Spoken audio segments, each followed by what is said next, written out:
So let's just jump in. General Honoré, to begin, could you tell us about your early life and what motivated you to join the U.S. Army? Well, I grew up on a subsistence farm in Lakeland, Louisiana. I come from a family of 12, and we most of what we ate we grew on the farm, and I was active in something called the 4-H Club and something called the New Farmers of America, which became the Future Farmers of America, and which sort of amplified the rural life and gave classes in safety with farm safety to herbicides to leadership and best farming practice, not only to produce more from the land, but to protect the land and to raise healthy foods on the farm and to help save that food once you've harvested and in canning process to proper butchering techniques to proper storage technique of that food, and at the same time being mindful of the things that we had to use to increase our production, like fertilizer and at that time chemicals to protect the crop, to make sure you didn't overuse it and be sure stored so it didn't have downstream impact or minimize downstream impact on the environment. So that came up as a topic in those youth programs that I was involved with from the time I was 10 years old until I finished college. I was active in those programs. And when I went to college, I studied vocational agriculture. So you've been an environmental warrior for a great portion of your life. Well, I'll give you the privilege of saying that and I'll accept it. But actually, at the time, the word environmental warrior, as we refer to it today, wasn't a concern. It was about being respectful of the land and the blessings, natural blessings we had to breathe clean air and eat safe food, and at the same time protect the land. But that was not a word in my lexicon that I grew up with as a youngster. I want to be honest with you. Okay. That came later in life as that discipline became evolved into what it is today, to words that we have, like from the Pope that said we've got to save Mother Earth. But, growing up in the 60s, we didn't have as many people on Earth as we have now. We didn't have many people in America as we have now. And we live different now. We went from a rural population to an urban population. And when you put a lot of people in one place, that create different challenges, because then the supply chain, when we wanted something, vegetables, we went out in the garden and we picked it. Mm-hmm. Today, people in urban environments, where I forget the numbers sometimes, but in many populations, whether you're in the continental United States or you go to a place like Haiti, where 80% of the people live in one city. Mm-hmm. A concentration of people, or in China, when you look at the people that live in Beijing, or you go to South Korea, place I spent a lot of time in, where you got 7 to 8 million people in one city, that create different challenges. That you can't have everybody growing in their backyard. You can't have the chickens in your backyard. You can't have your pigs around. So we've changed the way we live. But the reality of the minute of what we do on Mother Earth has an impact on the ecosystem. Understood. We powered by GEXI, the GeoCompass Explorers Institute, is rooted in grassroots indigenous populations that that are all throughout the global South. I myself am from an indigenous community in Central America, so I can definitely relate to the connection with the earth and just making sure that we do right and have good clean food and good clean resources. So how did your upbringing influence your values and your military leadership style? Well, we number one, growing up on a subsistence farm in a large family, you learn the concept of teamwork, Hmm. and you learn the concept of if you want something, you work for it. And there was an expectation you were going to do the best you can to get it done the way it was described to you.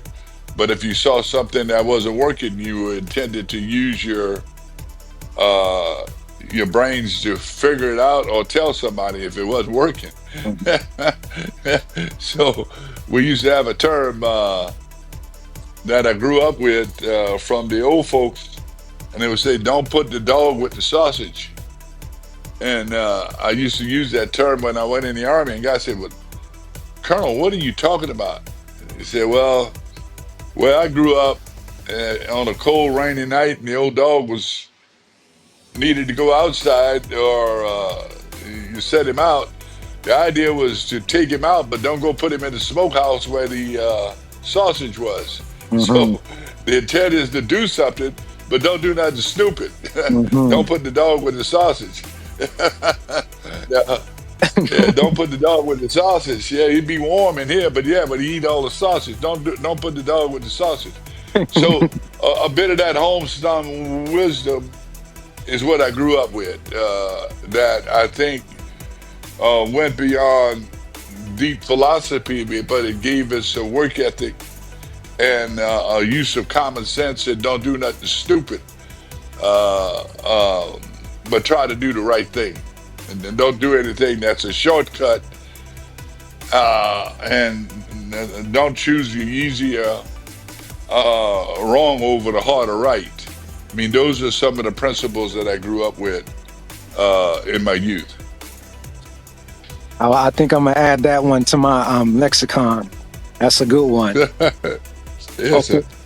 Um, so over your 37-year career, General, which experiences most shaped your leadership philosophy? Uh, I think is how do you take a group of people, communicate with them from the time I was in a formation of 30 troops in a platoon to commanding a company of 125 to commanding a battalion of 800 to a brigade of 5,000 or a division of 18,000 was to, or an army that trained and mobilized over 400,000 troops to go to war. Mhm. Uh, in the 4 years I commanded First Army, is how do you communicate your intent, and then how do you give the orders and how you follow up on the orders to understand, and people understand why you're doing this. It's important that people understand the why. Mhm. And then it's important that they understand the basic concept of how we're going to do it, and what is needed to be done, and leave enough room for people to be able to adapt and overcome based on the situation, because the plan will certainly change once they make contact with the execution, because things change. The weather can have an impact. If you have an opposing force and you're in a training event and there's an opposing force, that they will have a vote, that the other side always has a vote. The Yeah. opposition always has a vote, that you may have to adjust your plan. Mhm. And those things were basic principles that came along the way, that the easiest thing to do is give an order, executing it is a lot harder Mhm. because people can have different interpretation of what you said and how you said. So it's very clear to have a vision of what we want to do, so they have maximum flexibility on how to do it. Mhm. Because things will change. Because things will change. So, if you could summarize the guiding principle of your service in just one sentence, what do you think it would be? Accomplish the mission and take care of your people. Accomplish the mission and take care of your people. Yes. So, what would you say differentiates effective crisis leadership from traditional command? The priority in crisis leadership, regardless of what the situation, is to take care of the people, safety of the people first. Mhm. Uh, because you could take the hill, but in the process of doing it, if you destroy everything, then what's the purpose of taking the hill? Right, right. Or if you destroy the hill, how do you accomplish the mission in a crisis situation? And how do you, as a leader, create calm and chaos? Mm. Because in crisis leadership, because it's a crisis, by nature, it's chaos. Mhm. Because in a crisis, if you have control of a crisis, you don't have a crisis, you have an inconvenience. Mhm. There's a period of time in every crisis where you're trying to gain control of the situation. And if you have absolute control, you don't have a crisis, you have an inconvenience. Mm. So how do you what do you do and how do you balance the order with the empathy, especially in like a civilian involved crisis? Make sure that everybody in the formation, uniformed people as well as civilian helpers, that the priority is on the people. The priority is on everything that's living, the livestock, and the animals of nature. Hmm. Hmm. That's your priority. In Hurricane Rita, uh, I went up to a situation where when the surge water came in, it trapped some dolphins. Hmm. And I just left a situation where we were trying to save some beef cattle that were isolated on an island because it was surrounded by water. And I went to a situation where a reporter had just captured some of our Navy personnel who had gone into a lagoon, and they lifted the dolphins out of the water to get them back into the Gulf. Hmm. Hmm. You do everything you can to protect life in a crisis. And of course, that change when the emphasis that in warfare is you are fighting the people that's fighting you, but you have to be aware of collateral damage of the citizens, for which have no engagement in the fight. So that's a balance you have to do, but in a natural disaster type crisis or man-made disaster that could have been caused by a chemical plant or a dam that wasn't properly maintained and it explodes. In each one of those cases, the idea is to save life Right. and protect the environment, the human environment, as well as the natural environment. Mm. How many times have you found yourself in a position where like the doctrine clashes with the intuition, with your intuition and your moral clarity in a crisis situation?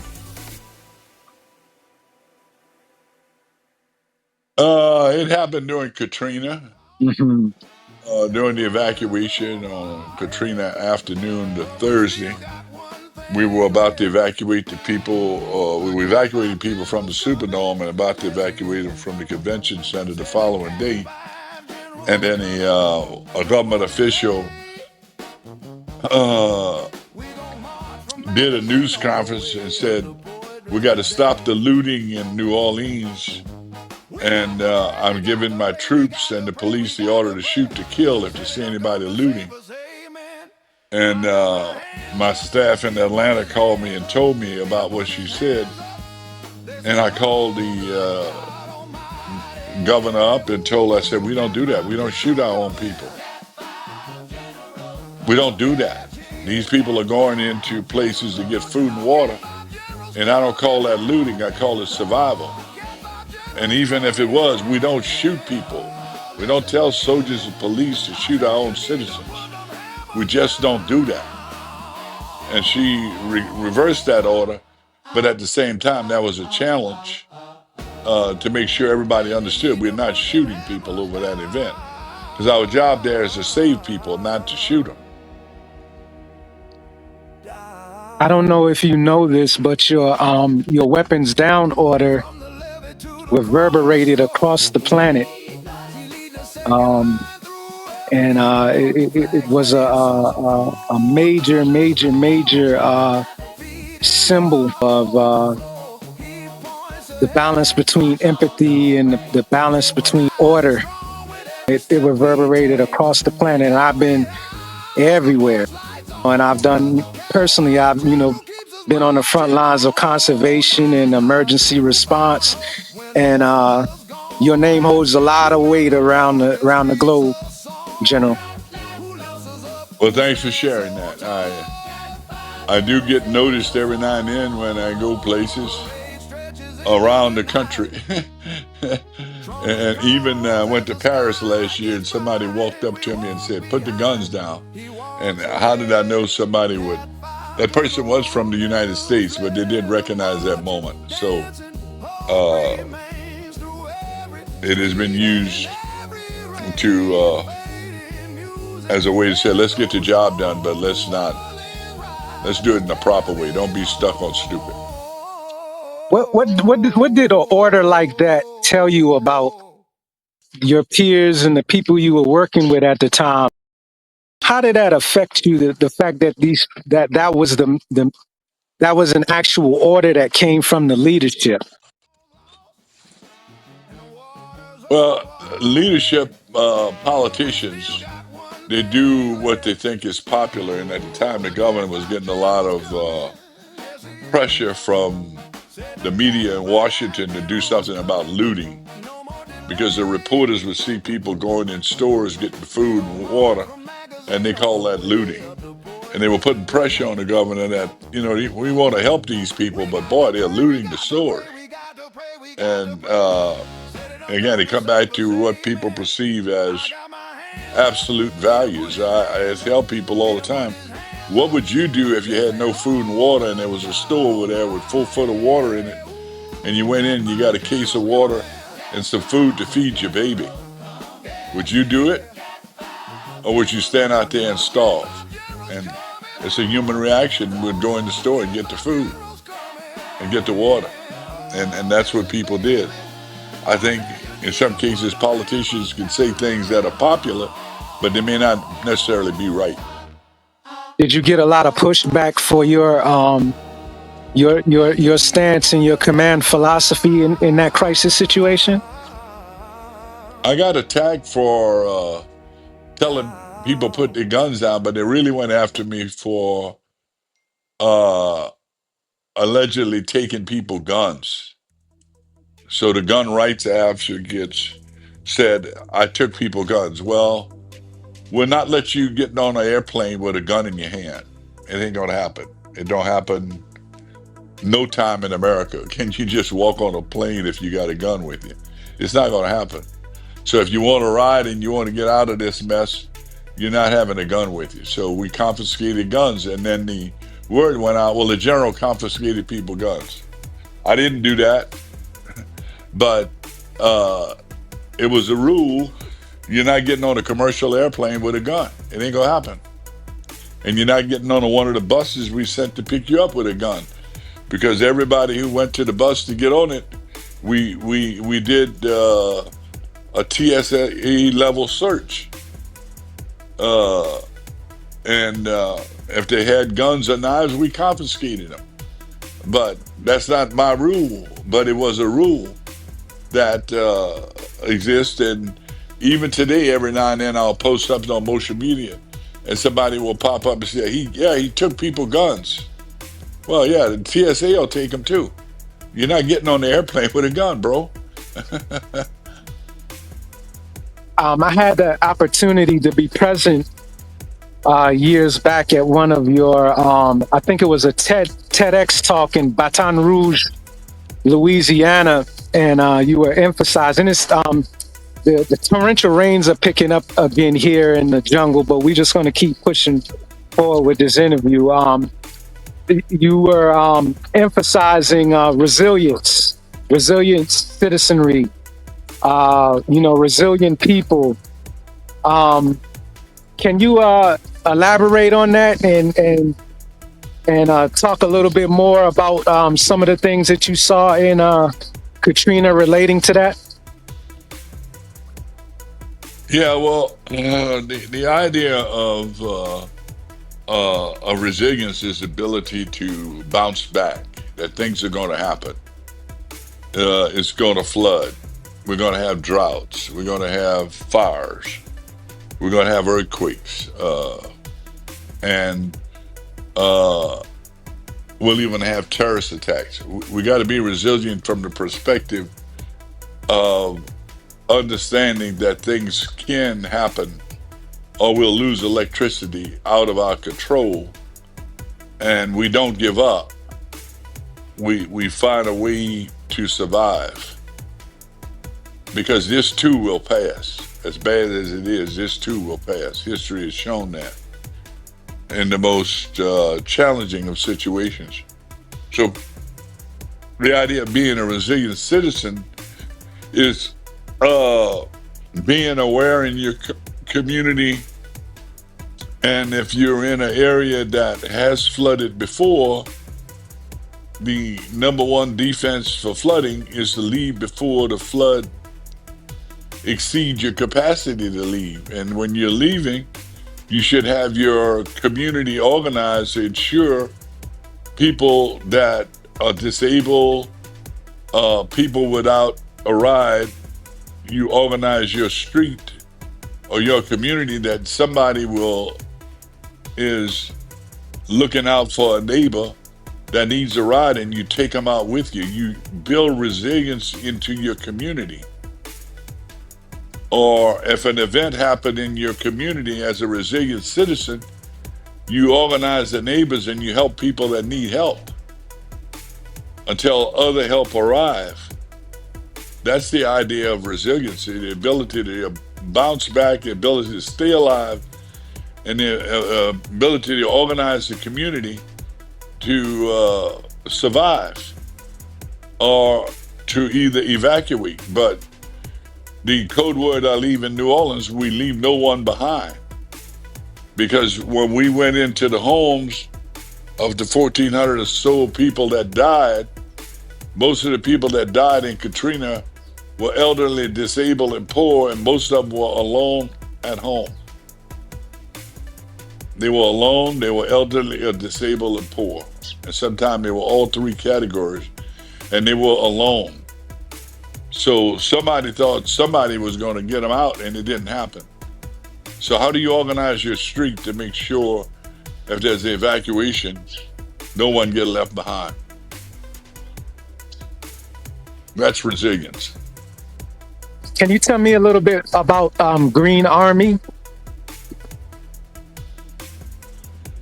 Yeah, I live in a place called Kansas Alley, where we have about 150 chemical plants.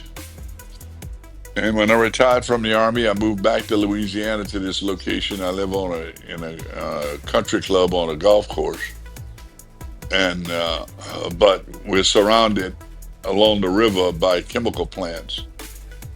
And at the time, I was just basically doing motivational speaking across the country about creating a culture of preparedness and resilience.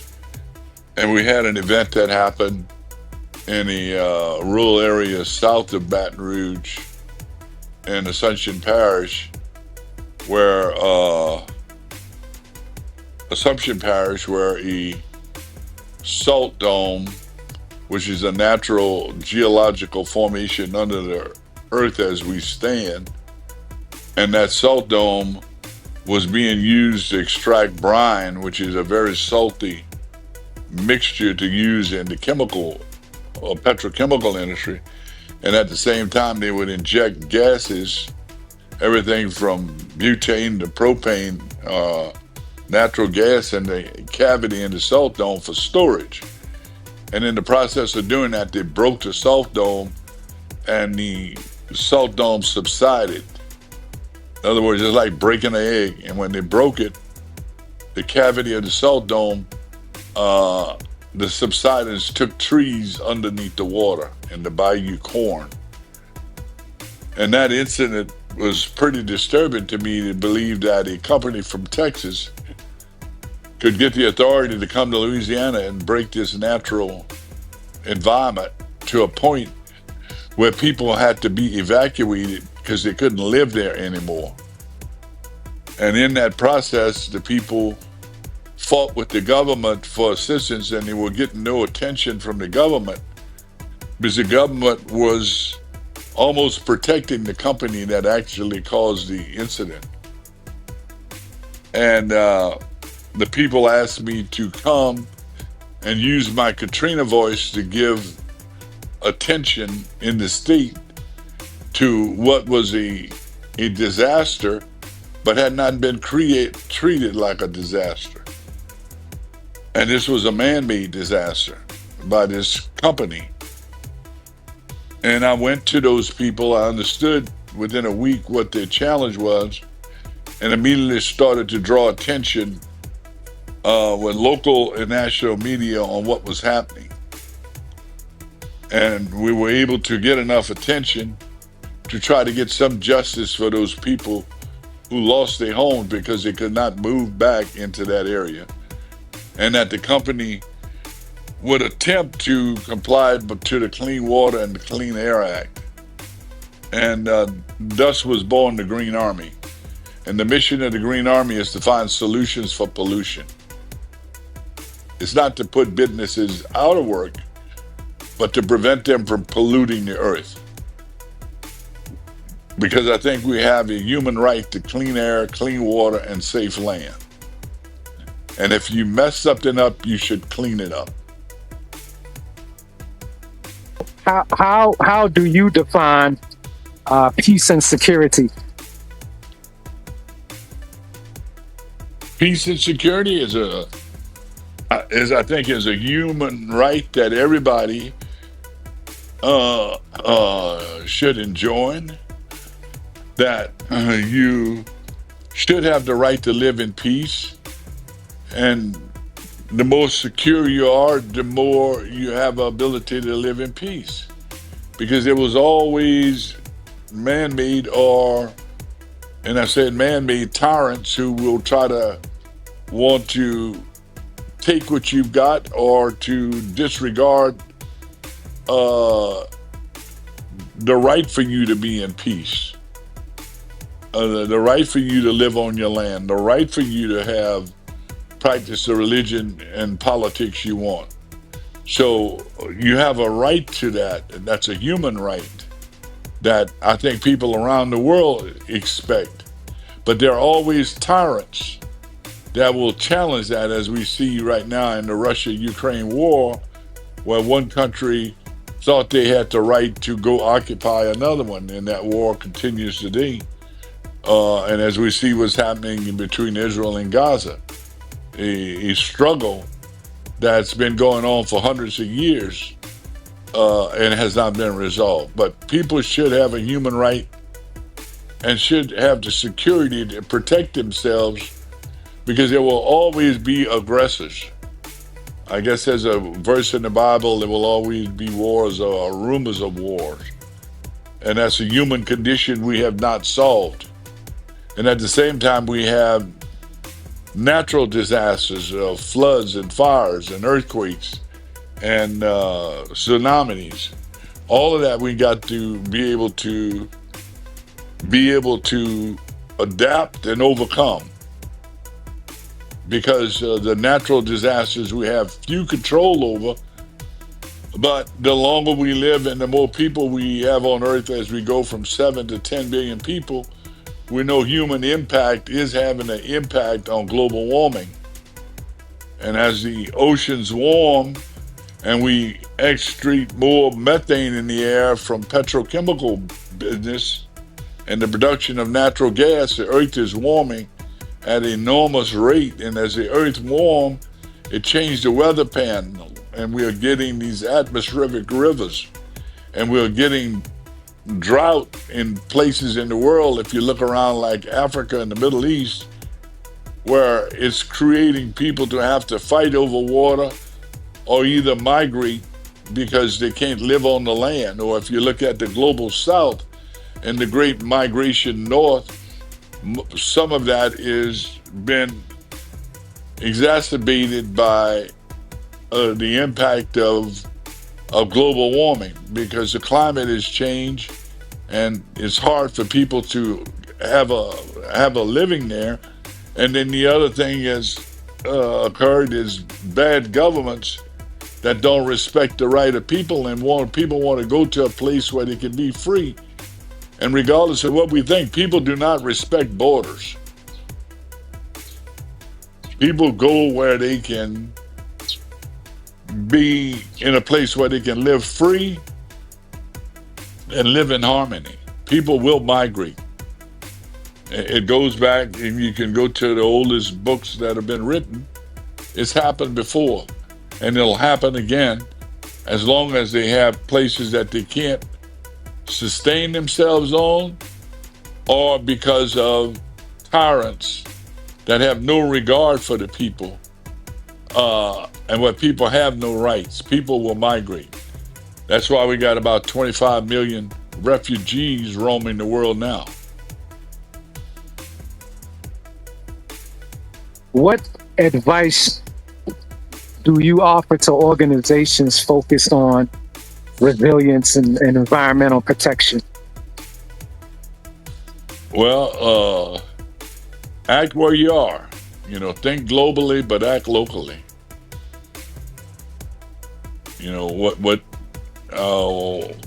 When I was the first Army commander, I was driving around one of my camps one day, and a place where the troops had recently had a meal, and I saw a few styrofoam cups on the ground.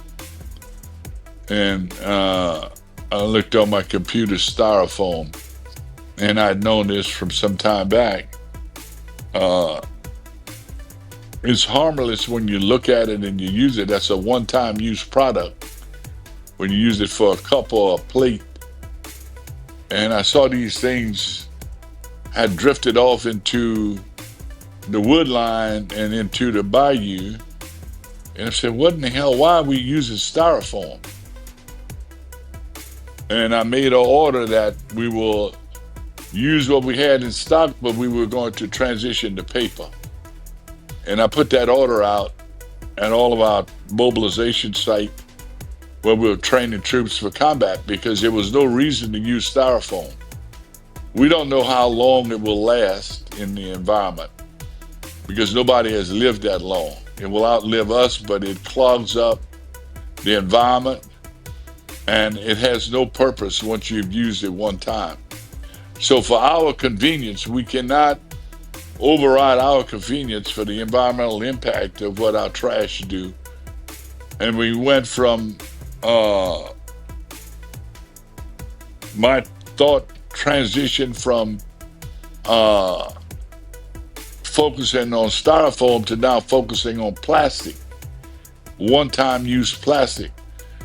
And I think we're starting to make an impact by talking about that, because I was on a major airline 2 weeks ago, flying home, and I got a couple drinks, and both drinks came in paper cups.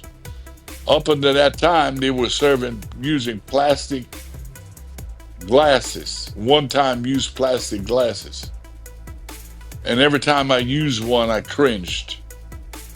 And now they have transitioned, because we are talking about being conscious of the environment, to to using paper cups, which we used to use before plastic became such an abundant product.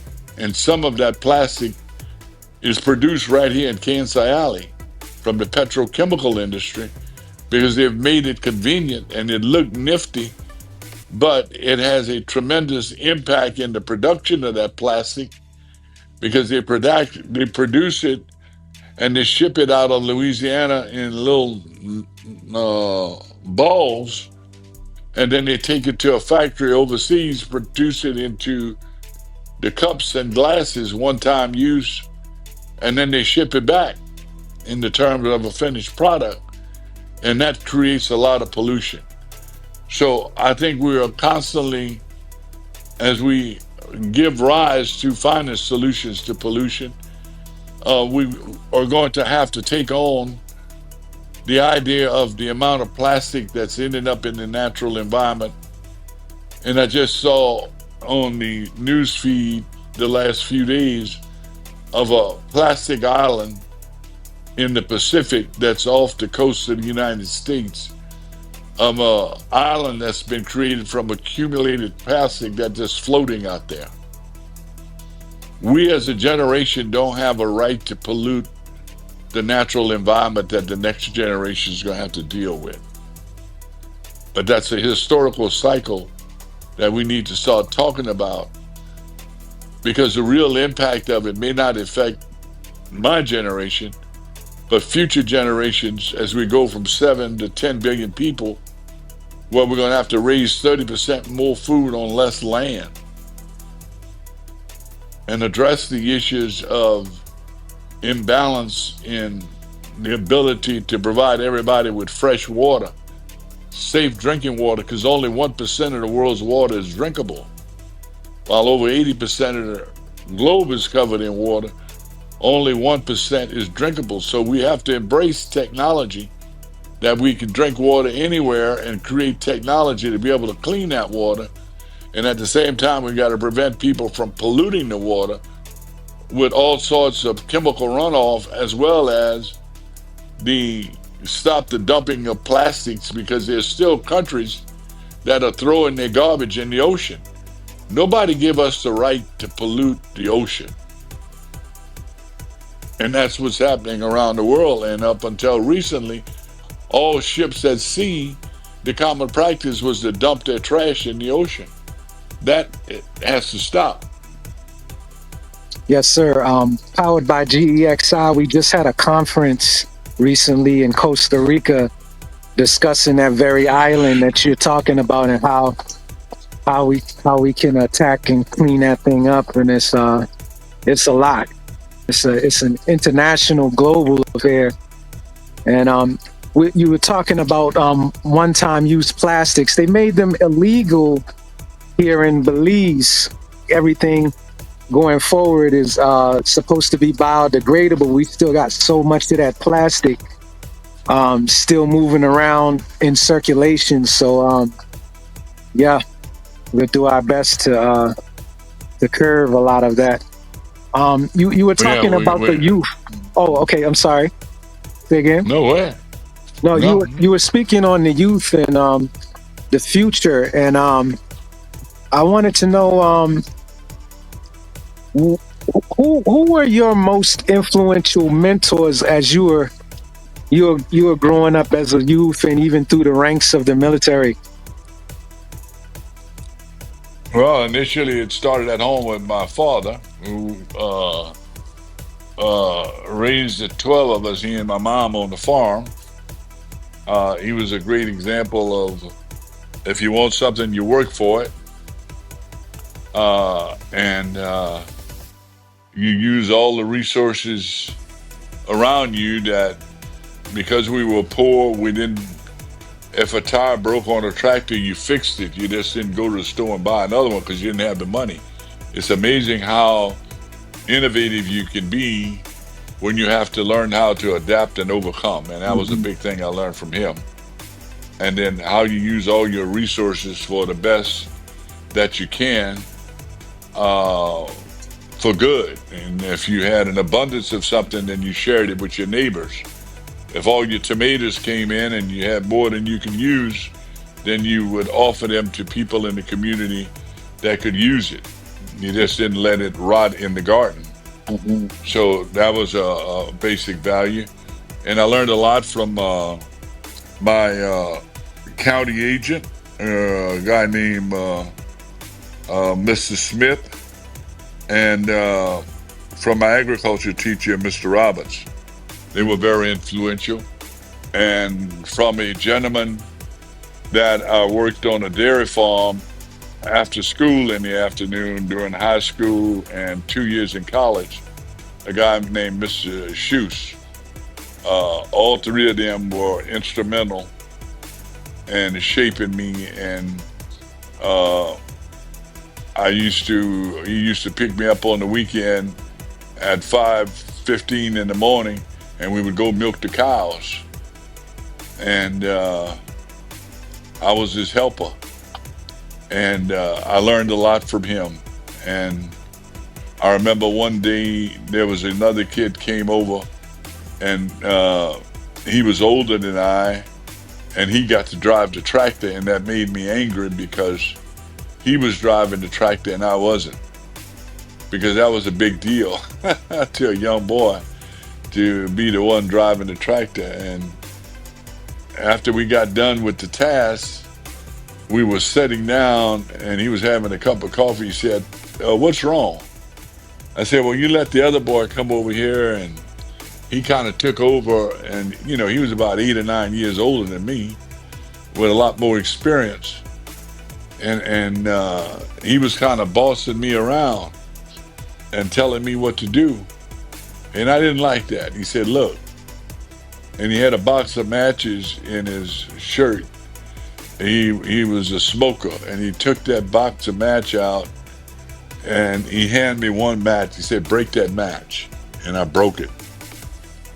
And then he gave me two matches. He said, "Break that." That was still could break it. Then he gave me like 4 matches, 5 matches.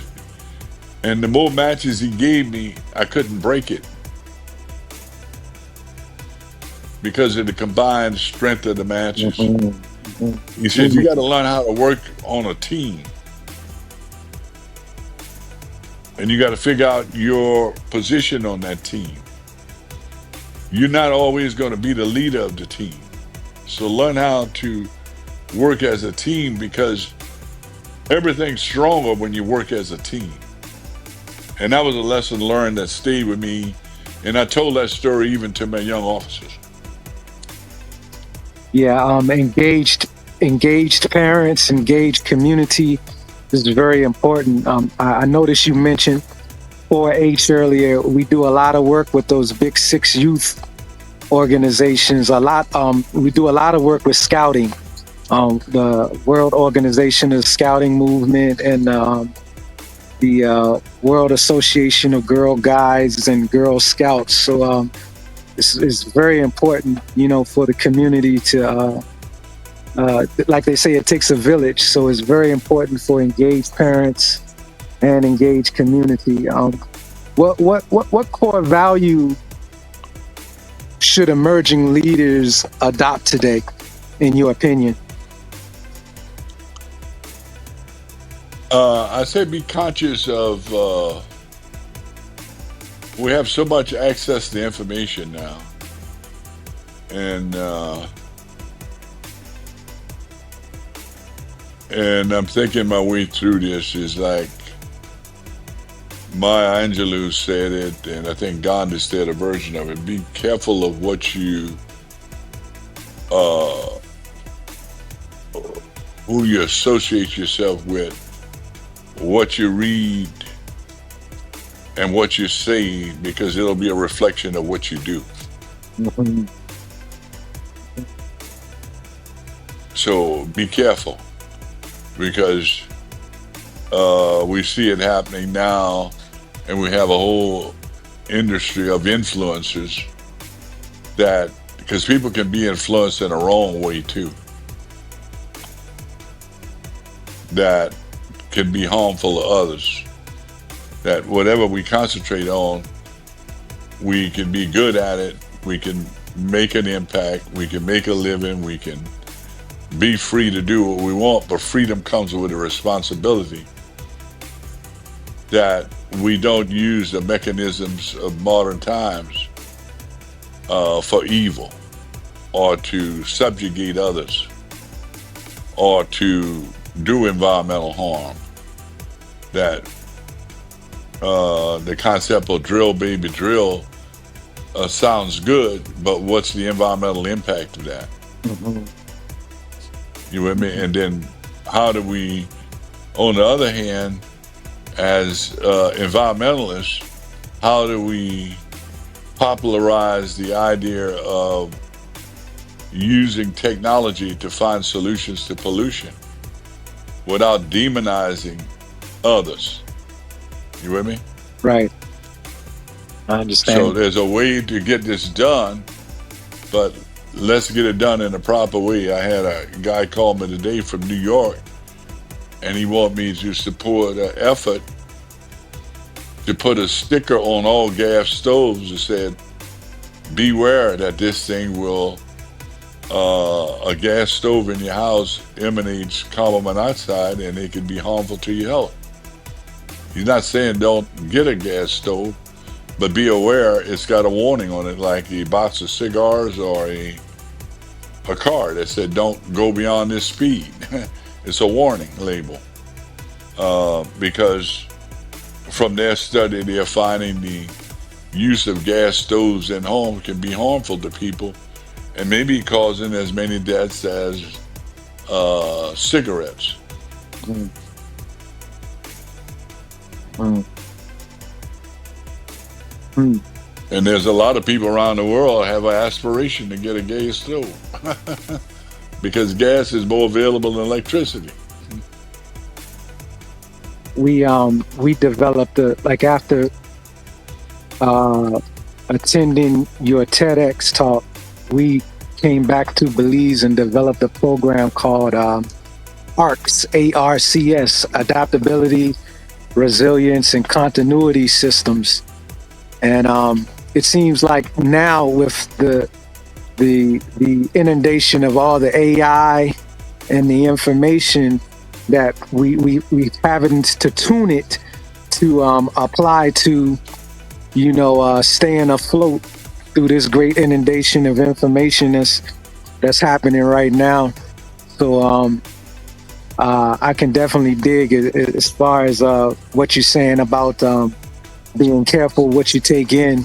Everything is food, so you got to be careful what you consume. Yeah, the environment you're in and what you consume, becomes the way you think. And there are people here in South Louisiana, I think they're absolutely right that what we see happening with the environment, you notice I've never used the word climate change the whole time we talk, right? Right.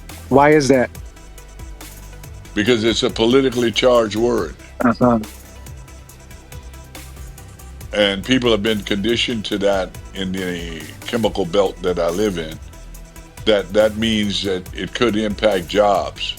Mm, So I use the word pollution, and I'll go into communities that rely, and most of the jobs are in oil and gas business, and I ask people, are there places you can't fish anymore because it's polluted? I never said the word climate change. mhm. Because somewhere along the way, the intellectuals in America got on their bandwagon and they just used the word climate change, where actually we're talking about the back of pollution Right. and from global warming. And I said, are there places you can't hunt anymore?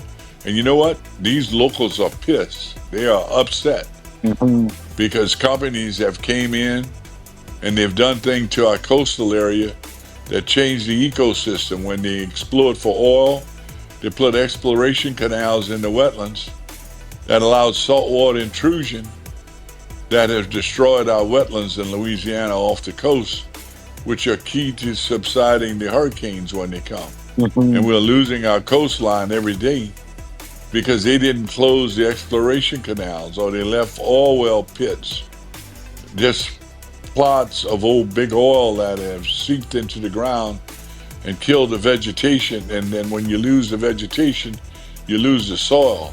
And Mhm. we're losing our coastline. And those people are angry. And many of them make their living in the petrochemical industry. But they recognize what has happened over the last 80 years, that while that brought jobs, it also, they didn't clean up their mess. They didn't follow the rules of your mom. If you mess something up, you clean it up. And now they're having to live with it. Yeah. Total because mess. they see the direct impact of pollution. Total mess. We and that's all over. That's everywhere. Like we have a major problem with for when they develop the hotels and the different lodges and things that wanted to have the beautiful beachfront view. They removed a lot of the mangroves that serve as breaks, storm breaks. So there's a lot of erosion and things happening now, and we're losing the coastlines, and then the storm surges are coming way into the land. So it's happening all over, General. And and that's it. We got to help be a voice for that, and that happens at the local government. Yeah, we're going to put a resort here. It's going to create jobs. It's going to bring people in. Oh, okay. But how are you going to position that thing where it don't impact the natural environment, the flow of water, the protection of the coastline? Because we see it happen time and again. And it's going to get even more challenging as we go from 7 to 10 billion people. Right. Because the population will continue to grow. Right. And as the population grow, and people living in metropolitan, they're going to go out and touch grass. They want to go to the Caribbean. They want to go to the global south, to places that are not overpopulated. And when they get there, they will be treated to be able to put their foot in the natural environment. But how much of that natural environment will still be natural because of what you just described? Correct. Yes, sir. So I'm going to ask you 2 more questions, and then we can close. If you could just if you could design a global initiative like blending preparedness, environmental resilience, and empowerment, what would that look like? Well, again, kind of think globally, but act locally. Mm-hmm. Understand the impact of the current situation for which we live in, that we live in a global community that should have some consciousness that as we have more people on the earth, we're diminishing the natural environment as we know it. Mm-hmm. We have more polluted air, we have more polluted water, and we have less arable land to grow food on. We need to be aware of that. But we got to act locally. We got to be involved with local and state government or provincial government to ensure that we are trying to protect the natural environment. At the same time, we have to make space to go to 10 billion people. Because people will want to come to Belize to get out of a crowded city of 7 or 8 million people, and come enjoy the wonders of nature that still exists there. But at the same time, in doing that, we can't destroy the natural environment to accommodate them. Right. I haven't seen a model that works better than cadre anywhere yet. Right. Right. But I'd like to get your thoughts on that too, while we're talking. I definitely agree with starting locally and thinking globally. I think sometimes we tend to overthink things. So what we do is we mobilize organizations like scouting or like cadre-based organizations that are working, and we like the children that come out of those organizations are kind of equipped to to tackle and to be leaders and to get into a lot of this front line work that we do. Um, from knowing how to tie every knot imaginable to just having the empathy and the forward thinking of being engaged with the planet. They're not stuck behind those video games and they're definitely out here in the wilderness and in the outdoors. That's very important. So I'm definitely with you on that. There's a term that's floating around in the intellectual circles now that people need to be able to go out and touch grass, Yeah, and there's a big emphasis on Gen X uh, and Gen Z that they're missing something and that they don't go out and touch grass. That means touch nature. yeah. Get grounded. Uh, Get well if they got grounded. 2 hours, if they got 2 hours, they're sitting behind a computer. They're not walking in a park Right. or going to appreciate the bounties of nature. They're not touching grass. They've been connected to technology and not to the natural earth I'm a and the I'm a people around them. I'm a jungle boy at heart, so it's like I feel like my face is about to burn off if I have to sit behind a computer too long to do a report or something like that. So I don't understand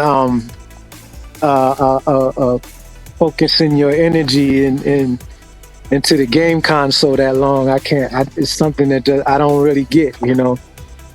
But what we have done is so we do UAV training, drone training, and things like that, and a lot of that is virtual. Beautiful.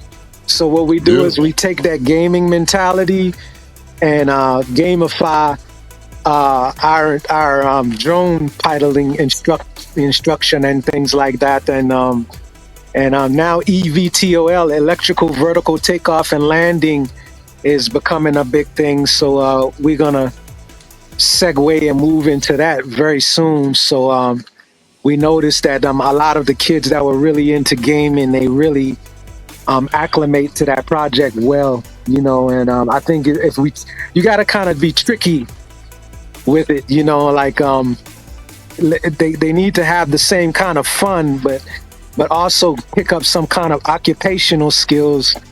While they engage in putting so much time into a console like that. So at least come out of it with some kind of certification or something. Yeah, the idea is to be keyboard smart, but use it for a useful function. Yeah, definitely. And then a lot of people are worried about AI taking their jobs, but one thing that we've noticed is that there's going to be a big demand for more outdoors, conservation style, research style jobs. So we have a program called NeoDev, Neoteric Occupational Development, where we're getting a lot of these youth future ready for these new jobs and being able to be out here and monitor the rainforests and things like that. So we're being very creative in how we're using the technology, but still the same. We're making sure that there's a big human balance.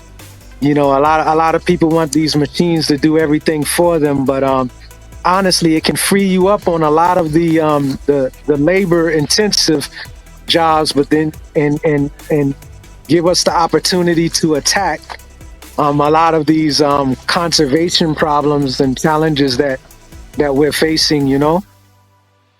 Well, AI is a knowledge-based system, but you can't drink it and you can't eat it. No. No. But it may enable you to make what you drink safe and make what you eat safe, Exactly. and it may help you preserve the natural environment, but it's not the end all. And we like computer chips, but you can't eat them. It's a knowledge-based system, and we should not confuse that with what how we might use it to help protect the natural world that we live in. Well, General, we speak to and we interact with a lot of youth who are going through wayward stages and trying to find their bearing and orient themselves to higher levels of understanding. So, in closing, what can you share with the youth, especially the wayward ones out here looking for something to believe in and something to focus themselves on? Yeah, that we just didn't happen on this earth by chance.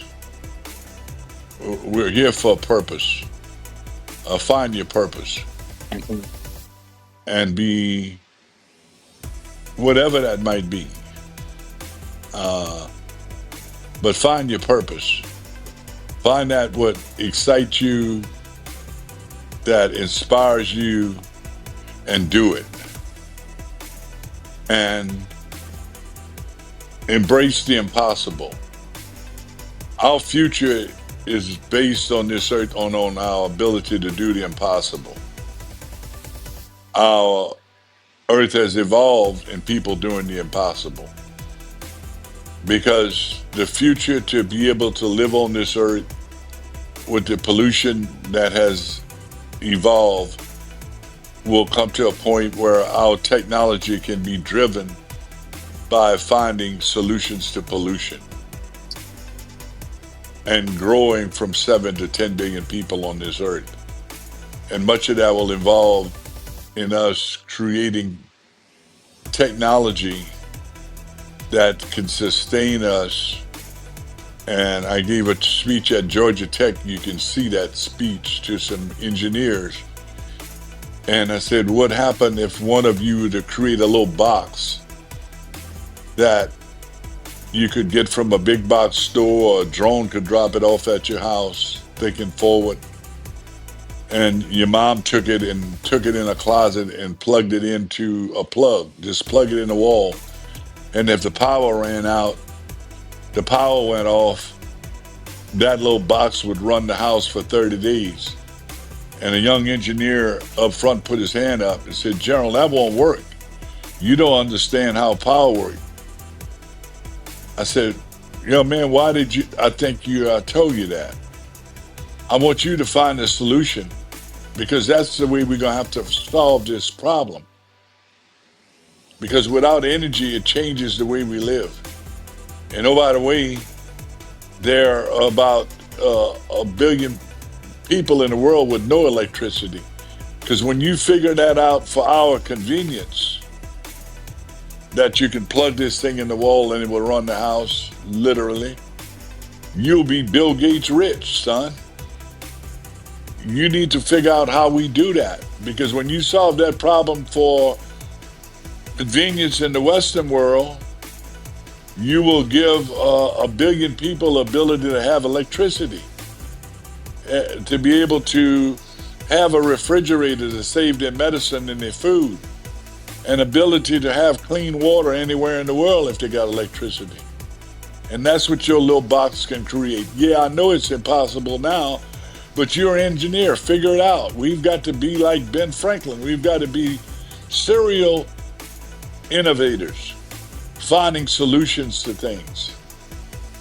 And by doing the impossible, we are able to adapt and overcome based on the impact that we have had on our natural world, our water, our air, and our land. And that's all I got to say about that, as far as Gump was saying. Thank you for that, General. Empowered by GEXI, we're here to empower the youth to explore, experience, and excel. And I don't think you can get a better message than that. And this is Dr. Chop signing out. And we'll pick up with Earth Optimistics next time. Thank you. Okay, Doc. Good luck, Doc.